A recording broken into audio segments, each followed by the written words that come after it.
Welcome back, everyone. You will all know by this point I run my own online businesses, right? I do a lot of stuff when it comes to online. My main thing is eBay reselling and dropshipping. If you want to learn more, link in the description. But that's not what I want to talk about.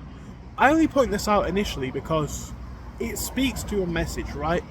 I understand revenue figures, I understand the want and the need for businesses to make profit. It's common sense.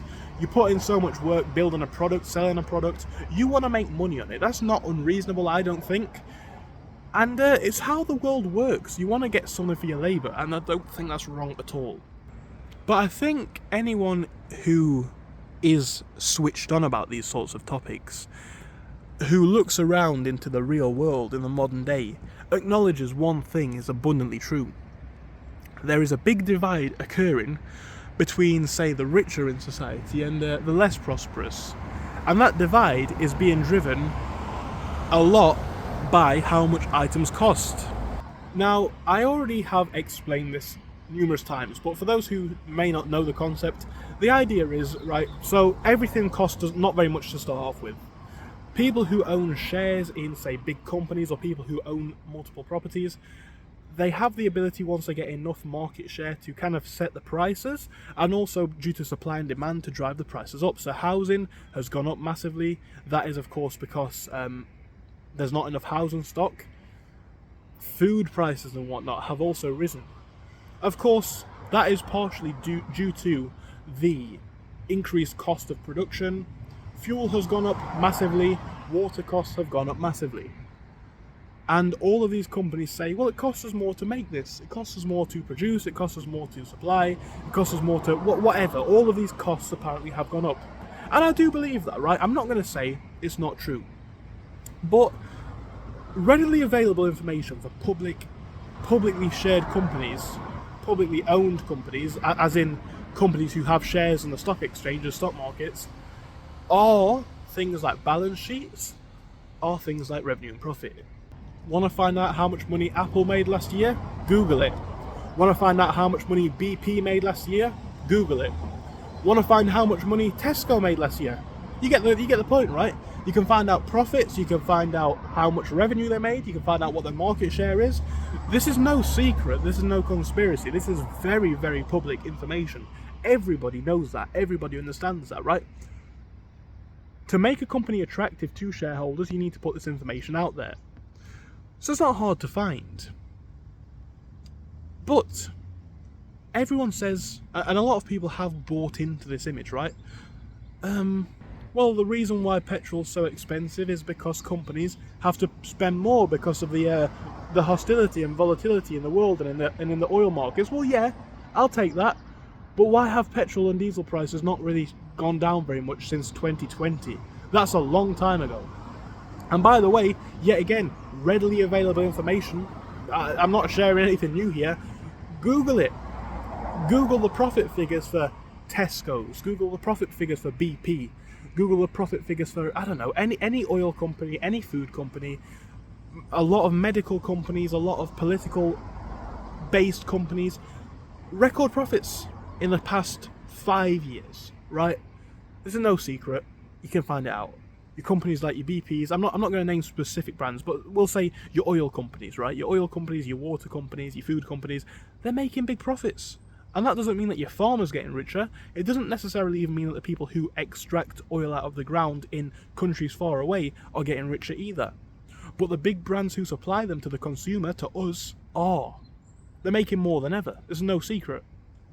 Now, this is extremely important in my opinion to acknowledge for a few reasons. Number one is, this is something that's happening before our eyes, and we are not questioning it. I think we're already at a point of understanding that perhaps those in power do not have our best interests at heart. You know, a lot of the legislation and the like kind of helps and empowers these companies. But what I'm saying is, we're talking a lot at the minute about a tough situation for the working people, for the me's, for the you, right? I might run my own businesses online, you might work in Tesco yourself.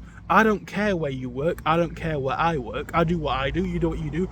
It's not a hierarchy thing, right? We are all all of us, I don't care what nice supercars drive past me as I'm sat next to this road, we are all in the same boat, because we're not, none of us are real billionaires, right? So some of us might be millionaires, and when I say millionaires, I mean a couple of million. There's not many people who you'll meet who have got a net worth of over 100 million. And below that, yes, it's significant in comparison to the likes of us, but in the world, in the global economy, that's nothing.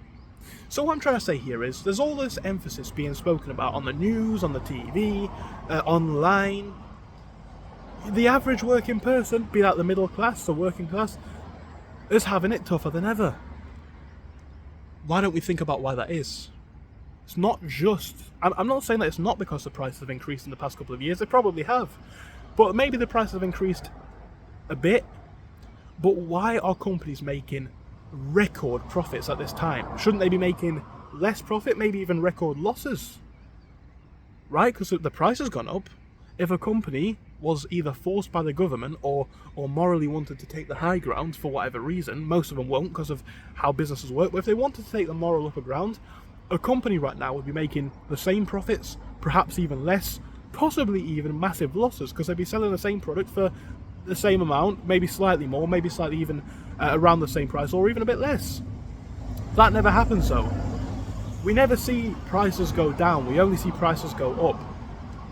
And it is true that the working person, right, the person who lays the groundwork, not the shareholder who just has to sit on a beach all month and take the dividends, the working person is getting less and less for their money. But that's because items cost more and more. And items cost more and more because companies have put the prices up. What comes with that? Comes a depletion of the middle class.